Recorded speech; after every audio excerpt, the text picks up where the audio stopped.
Hi everyone, I'm Nicole Kennedy. I am an assistant editor here at the station. I started in June of last year, and I'm also a digital producer now with this series.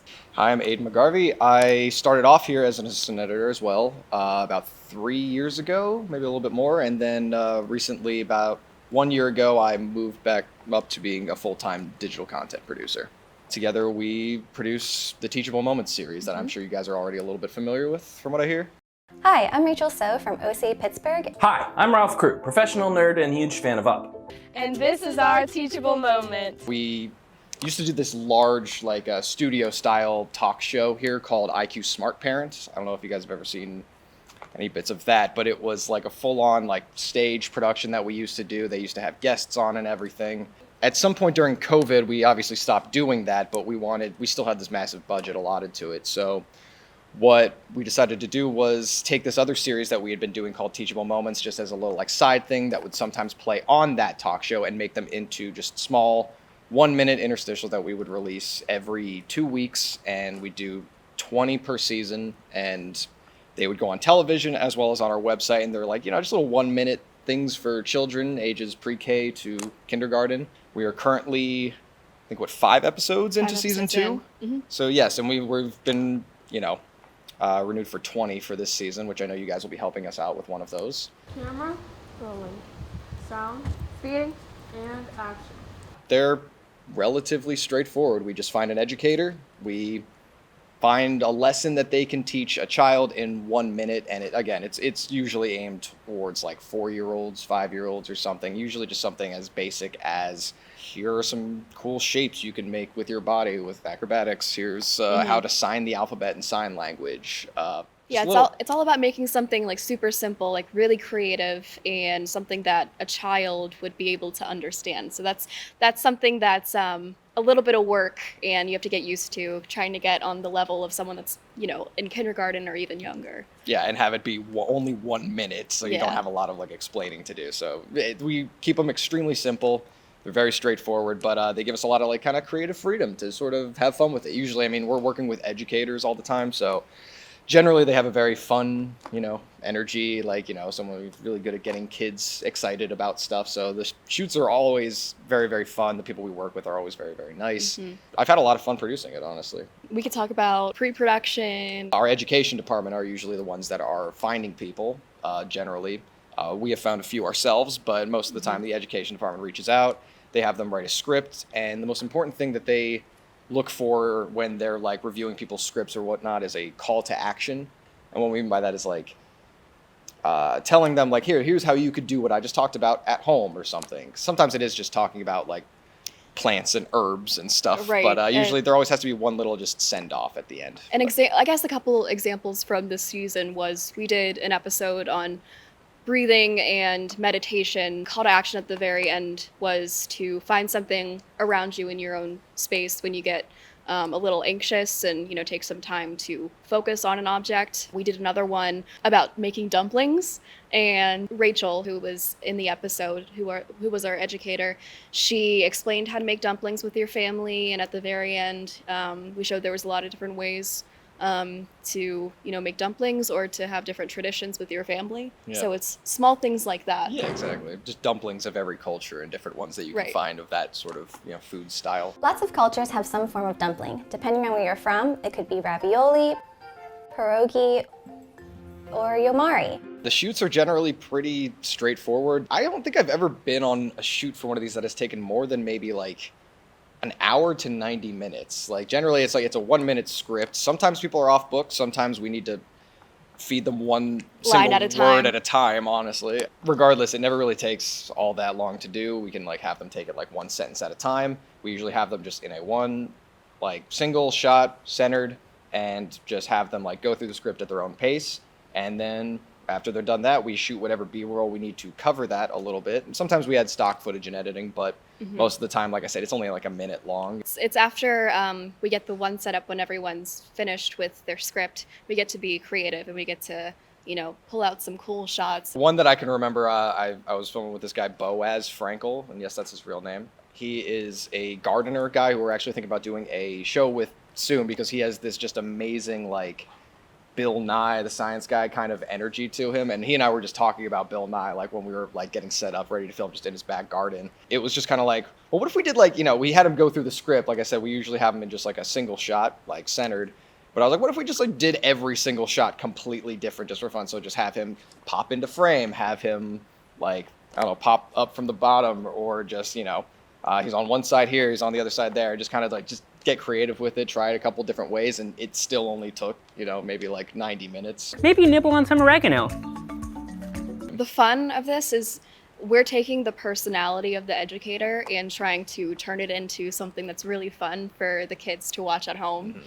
But Incredibly well said, yeah. But also, educating them at the same time. Yeah, definitely. I like that the personality of the educators, which is why I want to emphasize, like, everybody that we've gotten has been so awesome and just very easy to, make look entertaining. After the shoot, we go on to the editing process, and the one thing that is the most important is just to stay organized, because, on a lot of these shoots, we do get creative with a lot of the different shots that we pull, and it will take twice as long, 3 times as long to edit the episode if you're unorganized, if your footage is like all in like separate folders. So that's something that he showed me, because he started this season last year. Yeah, I was doing these like all alone with one other person who was not even in our education department. She just kind of like was one of the producers on the full show IQ Smart Parents. So she was brought on to do this, and it was just me and her as a team, and I would do literally all of the filming, all of the editing and stuff. She would just kind of find a person, get their script, and approve it. But then this season, she's kind of stepped away from that. I just wanted somebody else to kind of help me, and they brought Nicole on from our assistant editors, because we like to kind of pull them to do, more stuff, I guess. And it's nice to have a 2-camera setup too while you're filming. Just so you have some extra footage to work with in the edit if something's not working out, and you always have that extra camera set up. That's been immensely helpful, because at a certain point, like some of these were just like scheduled on the fly, and we actually had like very hard deadlines for these. A lot of stuff we do at QED, like we can kind of have a little bit more like wiggle room with, as long as it's released like within a month, like that it's supposed to be released. But for this, it was like strict every 2 weeks. Have to get it down. So like a lot of times, like if someone can't shoot, like it's coming down to the wire of like a single day. And thank God they're only a minute. So, the editing process doesn't really take too long, I guess. But like definitely having a lot of an extra person on it has been very helpful. We also put in graphic orders so we can, make our videos pop a little bit more. For example, for our dumpling episode, we put a list of the ingredients that pops up on the screen. So, if anyone at home wants to like pause it or pause the video on YouTube, they can do so. And, it's just something else to add to that education level that we want. What is rhythm, and why is it important, Amanda? Well, rhythm is a series of repeated movements, patterns, or sounds. And it's important because it works on communication, collaboration, critical thinking, and creativity. You guys seen a couple episodes of this already? Anything stand out in particular that you guys are curious about? How many people do you usually have like on set working on a teachable moment, and then what kind of equipment do you use? It's just us and one person. And last season it was just me and one other person. And I had 2 options. So we have our equipment here, which includes C100s, 2 of them, and then a light panel kit.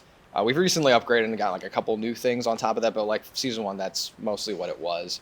And like I would either go in and just use the C100s, or if like I said, a lot of them had like a quick turnaround. I didn't feel like coming into the station and leaving, so I actually have my own A7S, the Sony, at home. So I wound up just kind of using that, because it can shoot 4K, and when you're just shooting one subject, sometimes in like like one single shot, and you can't get like 2 angles because it's just me. It was a lot more helpful for me, at least, to just be able to do that and be able to punch in, because we export in 1080. So, and I did that on the last one. I used that one again on the last one. So I don't know if there's a crazy uniform look to everything that we do, but that was definitely helpful. I actually use these exact lights. We do a very similar lighting setup for our teachable moments. Definitely, we do like a 3 lighting system. Yeah, usually, exactly. Just because we kind of found the sweet spot, and it looks good usually wherever we're at. Yeah, definitely. Yeah, so we're able to keep it a nice, consistent look. I know the one thing that we try to do all the time is like I said, we center them generally for most of the interviews that we do, and I always like to, we have like this intro that's like on the side, so I'll like kind of keep them off to the side, let the intro go down, and as soon as they say, and this is my teachable moment, I center them again, like for that. So that's like one little like uniform touch that we put in each one. Mm-hmm. So definitely something to think about if you guys are doing one. I think you mentioned you wouldn't start working on these videos until the scripts were approved. Have any of them ever not been approved? No, the education department has to sign off on them before like we're able to go do it. I don't think I've ever gotten like a script that was like half finished when I'm like on my way to shooting, because like we really do need to make sure that like when we like arrive that they're like they don't have to be off book or anything, but they need to be able to do this in not just 55 seconds exactly. It's like it's that precise about it because we need 5 seconds on the end for the little like outro, this little kid saying IQ Smart Parent was funded by et cetera, et cetera. So like 55 seconds is a very, very specific dot we need to hit. So like we definitely need to have them approved before we start filming. Yeah. And then when we take a look at it, I think both of us, we usually like set a timer on our phone and read it out loud a couple of times, and not just once, a couple of times, Yeah. just to do different paces, I guess. Yeah, exactly. Because that's the only time that we really get in trouble, which is like when we go there and like, oh wow, this person speaks. But sometimes we haven't met them yet, so like, oh, they speak way slower than we anticipated or something, and then we either have to make some cuts there. Like Right. you can usually, I mean, we've got it down to a science. I feel like, or at least I have, just doing so many of these that like I can hear it in my head. Like, okay, this is definitely dragging a little bit. You're taking too many pauses in between. A lot. The main direction I give on set is great, but do it a little faster this time. What advice do you have to the students for whenever you're working with people who might not be comfortable being on camera or who might not have experience speaking on camera? Just take it slow for the most part. Like I think we touched on this a little bit. We had one woman recently who, I don't know if she had never been on camera before, because I could have sworn we've like worked with her in some capacity, but and she, thank God, she was like very, very energetic and Yeah. very just happy and friendly to work with, but could not remember like more than 3 to 5 words at a time. So like I said, I like to try to find like certain legs of the script. Some people are off book and can do the whole thing just straight up, but for editing purposes, it's best to go, I think, like in my opinion, like one sentence at a time. With her, we had to go a couple words at a time, and Yeah. then that actually kind of forced us to get creative. And I remember it was like the one really cold day in the midst of like a lot of warmer days that we just, I guess, did not prepare for. Right. So we were just outside. It was the 3 of us. We were freezing and stressed out, just trying to be like, okay, just go a little bit further. And then we just kind of had to use our heads and just kind of be like, okay, how can we adapt to this? Okay, we can like cut this up a little bit, maybe Right. make this one full thought right there. And so she only has to do these couple lines. Then we can do this all over top of B-roll, so we can just kind of have her like looking at the script and reading it as she does it. So that would be just like, just get creative, work with whatever they are comfortable with and like their ability. But a lot of times it falls on you to kind of get creative and work around their shortcomings, I guess. I think sometimes when someone on set's not comfortable and can't memorize their lines, it's a lot easier for them to, not say exactly what is in the script, but, something along the lines of that. So it's not directly Yeah. what is in front of them, but just because it makes them more comfortable, I think, to actually talk about what they do for a living rather than just, being focused on trying to memorize these exact words at this certain time. So it's a lot of adapting, like he said. And we do a lot of different takes. If someone's uncomfortable, we're like, okay, what can we do to adjust this? How can we make you more comfortable? We could do multiple takes. Just a lot Just of taking it adapting. slowly, I think, is kind of Yeah. just the best. Like I said, with these, I mean, I have never been on a shoot that took longer than 90 minutes, and normally I have most of the day blocked off just in case it goes a little bit longer than that. So like, whatever they need, essentially. And another thing that she said with like wording, it's a lot of things can be written extremely well, but to say them, they're either like a tongue twister or they just sound a little bit wrong. So just ask them like, how would you say this? Like we were just having this conversation. How would you get this point across? Go back to Yeah. the root of it rather than what the words are. Yeah, and what was actually helpful on that episode, I think you touched on it a little bit, was because our educator couldn't really memorize her lines or anything, just so it was easier for the editing process with us, we actually had her script pulled up on her phone, and we just honestly wanted to get the voiceover of her just reading it directly, just so we could put maybe some B-roll over top of it or some stock footage, and that Yeah. actually helped a lot Yeah, in the just have editing that as process. safety, because if you want to get creative later in the editing process, at least you just have the lines spoken at the very least, and then you kind of figure it out yourself from there. What was your favorite idea of Teachable Moments that execution was a little bit like weird, or the opposite, or the reverse of like, this doesn't sound like a good teachable moment, but like when you actually had it, like, the final package, it really worked really well? That's a great question. Do you have one? I don't have it off the top of my head. Okay, for me, I think it's the dumpling episode because, I think it's a great episode. I thought it might be a little boring because it's just, her making dumplings, but that's honestly one of my favorite ones because we had a lot of really nice shot of her cooking, and we got to put in a lot of really cool graphics that I think brought the piece to another level. Okay, so I'd say, what was it, ones that sounded good in theory but didn't wind up being too great? I would say the sign language one, perfect idea in my mind. It was, just the alphabet and sign language. That's like so easy. It's really important. You could do so many things with it. It's like a video you could pause and like refer to back. I'm actually working on a show on the side of this that involves sign language a lot. So like I've been looking back at that video a couple times. It's even helpful for me. But as soon as I shot it and I got home, I realized, oh my gosh, it's just the same shot. It's just her, doing the thing, and then there's like a close up of her hand. And I was like, how do I keep this interesting? Like, cut back out a little bit, okay? Cut back into the hand a little bit.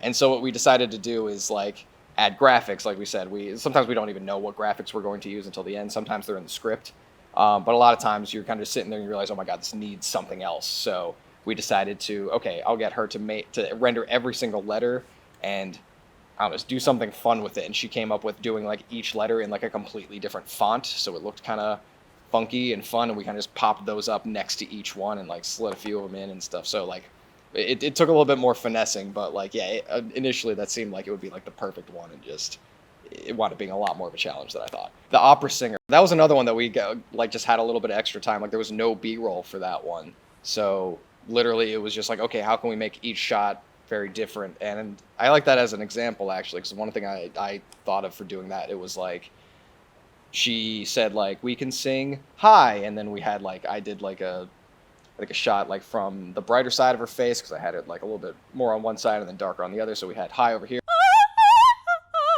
sing low, put it on the darker side. Is there almost every night. We could sing fast. I did a lot of like zooms on her or something like that, and then slow, I did like a slow like little push in dolly on her and stuff, and then it was like quiet, right up in her face.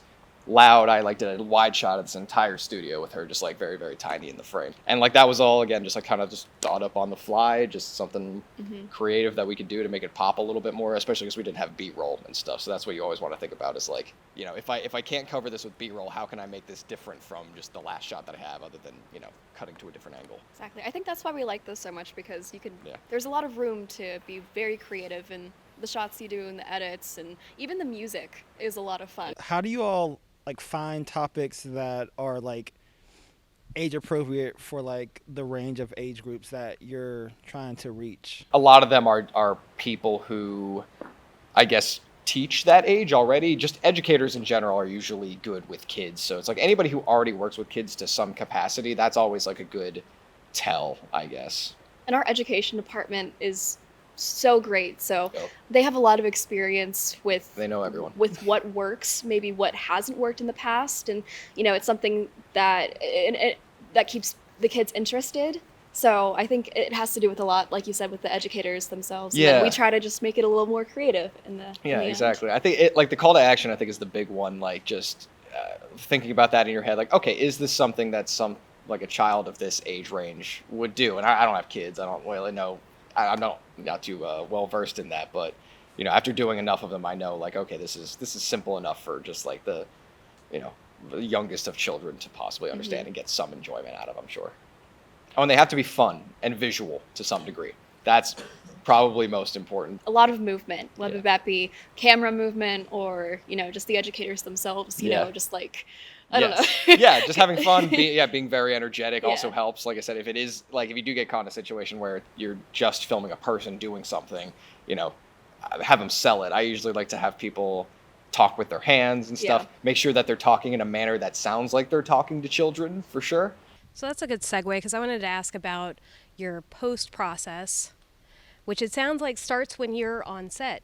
When you're filming, you're already thinking. You got to be thinking about it for sure. So after you film, can you kind of walk us through like what's your order of operations? When are you deciding, that you need to start sourcing stock footage, or all of that? What's that kind of process like for you? Before we even shoot the episode, I'm already thinking about what graphics could be put in place and what stock footage could be, placed there as well. And I start taking a look at some videos, some photos, and I try to collect those beforehand just so I have them handy during the editing process. And then just so we have some extra time to give to our graphic designer as well. So, she's not working last minute. Yeah. And so after we're done filming on set, we gather the footage immediately, put it on 2 hard drives just so, we have a backup. And I start organizing immediately. I make, different folders for like a project folder, an exports folder, a music folder, so many folders, just so I know where everything lives at the exact, right time. Generally what I do is usually those are all like in a line. I just kind of string them out throughout the whole thing, and then I just listen to each take. All right, what's the best part of the first sentence? Or there it is. Slap that, and then move on to the next one. Okay, what's the best part of this one? And like, what's best take of this one? What's best take of this one? And boom, there you have it. And then it's kind of just like, okay, is this 55 seconds? If not, there's a bunch of different tricks that you could do. You could try see if there's some words that are totally important. Maybe cut those out. Next would be like, can I just cut out all the little pauses or any ums or ahs or anything and put B-roll over that so it's not like super awkward and cutty. And then some other tricks that I've learned are like sometimes you can get away with like if you are just like a second or two off and you take the whole thing and speed it up by just like a 2% or something. Sometimes that's enough to like get you there. And then if it winds up affecting the voice in any way, you could put like a little voice modulator on it. And so most important part is just getting it to that 55 seconds and slapping the end tag on it to make sure it all flows, sounds good. And then from there you find music, because generally you like to edit to the beat of the music, then go through that long process of finding something good, slap it in, listen to it, see if you can visualize it. And then from then on, it's B-roll. Just, hide your cuts, make it fun, do whatever you can. If you have a little bit of extra time, get fancy with your editing, do some zooms, do like some, make the frame spin around a bunch. I don't know, just whatever could keep a child's attention, essentially. So. I make a lot of different sequences too, just so, because, it's difficult if you realize, a half an hour later after you started, editing that you made a mistake and now everything is like off sync. I'm constantly creating different sequences. I do a sequence for the media all strung out. I do a different sequence for like the rough cut. I do a different one for the next cut. So it's a lot of just staying organized and on top of it. You mentioned that like you had some videos that had some rough audio. What do you do in that situation when you get some rough audio? From the ones that people sent us, not much. There's only so much you can do to fix bad audio. Like you can, I recommend like if you're in Premiere, I'd say the denoiser helps a lot, but it kind of makes you sound like you're underwater if you use more than it defaults to 40% whenever you slap it onto something. I never use it any more than 12 because it'll get rid of that background hiss pretty well, but there's this really fine line between sometimes you just need to keep a little bit of that in there. Music definitely hides a little bit of that. There's also a vocal enhancer that I've used a couple times, and a lot of it is just I'm not too well versed in Audition. I've done a few things in there. I actually have had to bring a couple into Audition just to mainly the ones that people sent me where it was just unusable for the most part, just to try to do some vocal enhancement. And Audition has plenty of really great tools, and you can just look up YouTube videos on how to find your specific scenario and figure that out. That's honestly my process a lot, but it's tricky. That's the one thing that being on set is so important for, and making sure somebody is listening the entire time, because audio is there are some fixes, but it's really puts you in a tough spot. Because video, if there's a bad video, if someone's out of focus or something like that, you could put B-roll over it. There's so many solutions to that, but audio is not as forgiving. You mentioned Final Cut Pro and stuff, or Final Cut X. What do you use other Adobe products and stuff? But yes, we use everything from. I learned Final Cut 7 in school, taught myself X, and then learned Premiere in college, which I still use to this day. That's what we edit in. But then here for our other shows, they use Avid, which is the industry standard and everything. So are you guys learning Avid at all, or are you guys just sticking to Premiere? Okay. Yeah. Premiere's the best to learn on, I think. I was lucky where I learned Avid in high school through my TV productions. In high school? In high school, Wow, yeah, lucky yeah. you. So it was nice when I got to Point Park, and it was like a step back going to Premiere. It was a lot more user friendly. Yes. Oh my gosh. But yeah, That's interesting though, because I hear some people like do have complaints when they go from Avid back to Right. Premiere and they don't like it as much or something. But it's definitely the more user friendly option. It's my absolute preference, and thank God, like most of the jobs that I've gotten, I can just do from home on my own system. And then for this show, it's like I could come in and edit like on Avid on our computers if we want, but like they're cool about just letting us work from home and stuff. What made you, like both of you, what made you want to get into the whole production industry? so I guess this started when I was in elementary school. Actually, I got like a little camcorder for a birthday or something, and as kids are in the summer, I get bored, so I just started going around with my friends, filming really stupid things, but then putting them together on my family's computer and editing them, and it just kind of bloomed from there on out. I was always into watching movies. I loved that. I loved being creative, and you get a lot of freedom when you're working in movies and TV shows and everything like that. And when I got to high school, I got into my TV production class, and right then, like the first day, I think I realized that this is what I want to do for the rest of my life. And I started editing a lot more, and I realized, that's what I want my main focus to be, although I love every aspect of it. I ended up going to film school, the same school that AJ went to here in Pittsburgh, Point Park University, and learned so much. And after that, got an internship here at WQED a couple years ago. And when I graduated, I luckily got a job here. And for me, it started like in high school. I think I was like, I had no direction whatsoever. I was like sophomore. I didn't know like what I wanted to do for college or anything. I was just, I wound up taking like a business course just because, something that was maybe career driven. And then I had a friend, Andrew, who was in TV production class with another friend of mine. And like I was walking out with my assignments and like all this like syllabus, like just stuff that was just going right over my head. And he sat me down and showed them their assignment, which was to frame different shots and learn the titles of like wide shot, close up, over the shoulder shot, and like all these like little and like they actually got to pick up a camera and like do these things. And he was just like showing me his edit. I'm like, wow, this is cool. And not only that, but like I was a budding film nerd at the time, so like I kind of wanted to know a little bit more about this. I immediately became fascinated. One thing led to another. I ditched that class and went straight into class with him and our other friend, and just he and I started making movies together there. I started making stuff in like my backyard, my friends, just doing goofy stuff and edit and learn, and that kind of taught me how to like edit to music, do very like montagey little things of us just goofing off and stuff, and wound up teaching myself Final Cut. And then it got to the point where I became so obsessed and just like dug into it too much that when my school switched over from Final Cut 7 to Final Cut X, I wound up actually like teaching my teacher like how to use it and everything, and like kind of giving presentations, and like he was the one who was really like, wow, you actually kind of are good at this. And I'd never been good at anything literally ever in my entire life. So and I tried a lot of things, but this was the first thing that clicked.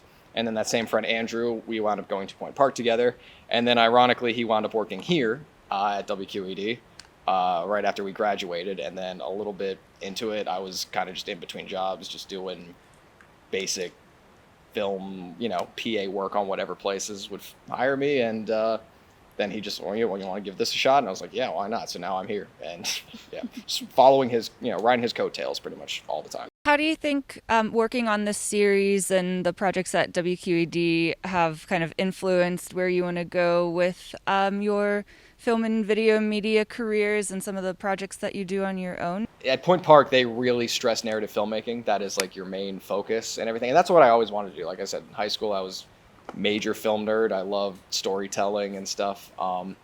And I really wanted to be a screenwriter for a good period of time. I didn't study screenwriting specifically, but in Point Park, the way they have it set up is that you could take production classes and you could take every screenwriting class that you want. And I wanted to work with cameras, so screenwriting majors don't really get to do all of that stuff. But I knew I could do the production stuff and still be able to take as many screenwriting courses as I could. And by the time I got out of college, I wasn't really writing much. I haven't really. I don't know. I'm not great at writing scripts. I feel like I can write something if I have a set idea, but the idea of having just like a blank page in front of me is nerve-wracking, and I don't know like what to put on it. And that's what I have found working here at WQED is documentary filmmaking is probably my new favorite form to work in, I think, because I am still the writer of the story, but I don't actually write the story until the entire thing is filmed. You get to interview a bunch of people. All you're doing is just having conversations and meeting new people, which I love to do already, and just hearing interesting stories and just listening. And then you get to take that set amount of words that you have and weave a script, the best possible script that you can weave out of it. And that to me is like become such a fun challenge and has really scratched that itch that I used to want to write to scratch, I guess. And haven't really been able to in the past couple years. So I still do feel like I'm a writer in some way, and I haven't put pen to paper in years. I actually feel the same exact way, coming from Point Park, and I've always been into narrative. We took a lot of classes on narratives, production, and coming to WQED was like one of the first times where I'm actually, working with real people and not actors and not trying to cover up, actors' mistakes in the cut. It's very interesting because you never know what you're gonna get. And like he said, you see the script kind of unravel in the editing process, and that's really fun and interesting. And I think it's very unique, and you get to see a lot of different things in Pittsburgh. And I think I haven't even been here a full entire year, and I've fallen in love with it. So yeah, I think same thing. I've started to love more documentary filmmaking more than I have before.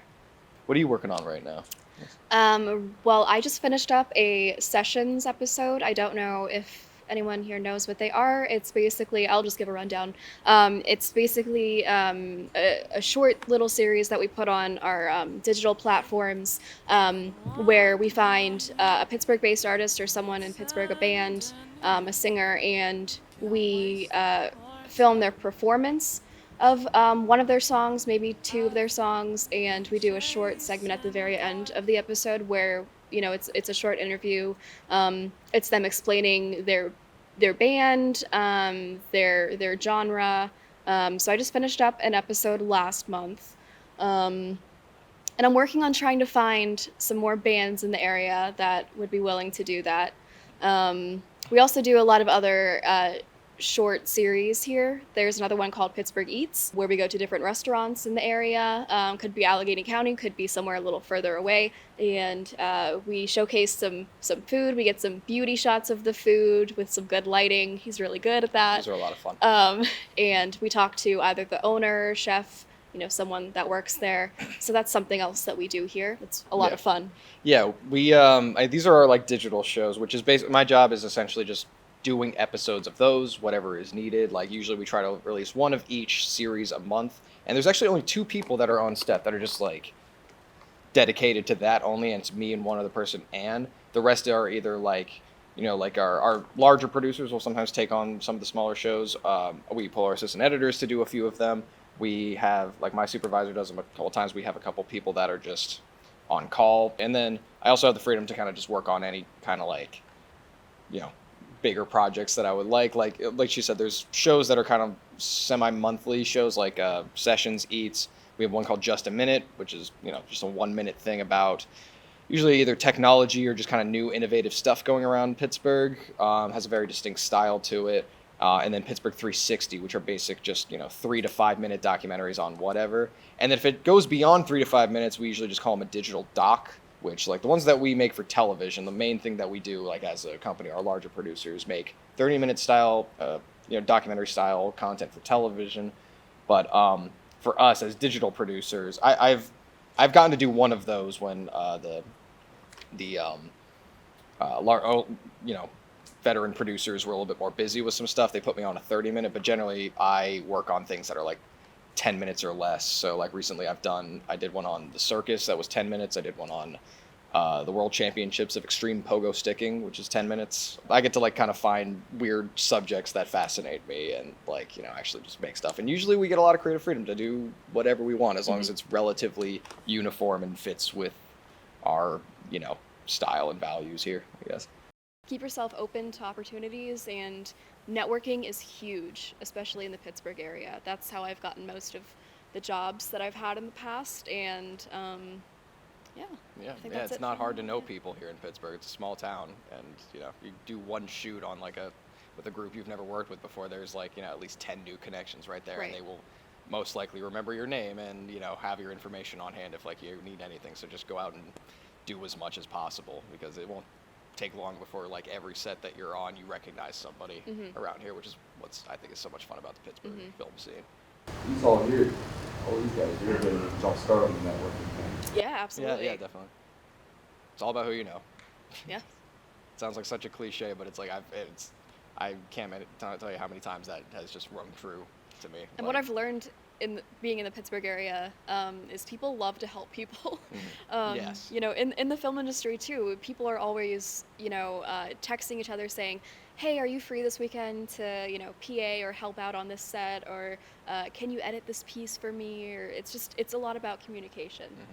And if you ever get asked and you can't do something, don't ever just say, no, I can't do that, I'm not free that day. Have somebody else on standby who you could like shoot them to, especially if it's like one of your peers like here or something who might be looking for that. Like always have like a no, but I can give you this person, because that will help somebody else in the long run. Thank you very much, Aidan and Nicole.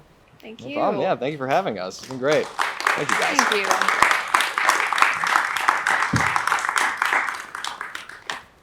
This one, you just kind of loosen that, and then you can go up and down. Yeah, we can try it that way. We should move the table or the banner over. Yeah. So how has the day been going so far? It's going great. We've learned a lot with the cameras from Aidan and Nicole. Let me see if I have any extra batteries before. I think that was great. I think we can move on. My name's Shania, and this is Jackson, and we're from WQED Stilltown Film Academy. And this is our teachable moment. I tend to get stressed out a lot, specifically when it comes to things about school, like tests, homework, projects. Even as a film student, I get stressed out. I'm always tense, anxious, restless. Well, I get stressed out too, but I have something that's going to help the both of us. Stress ball. Oh, this is really cool. How did you make it? You can use a lot of different household supplies for this, such as flour and a balloon. Here, we'll be using a sock, rice, and a funnel. First, you get a sock, and you put 3/4 of rice in, and tie, squeeze, done. Congratulations. You just made yourself a stress ball.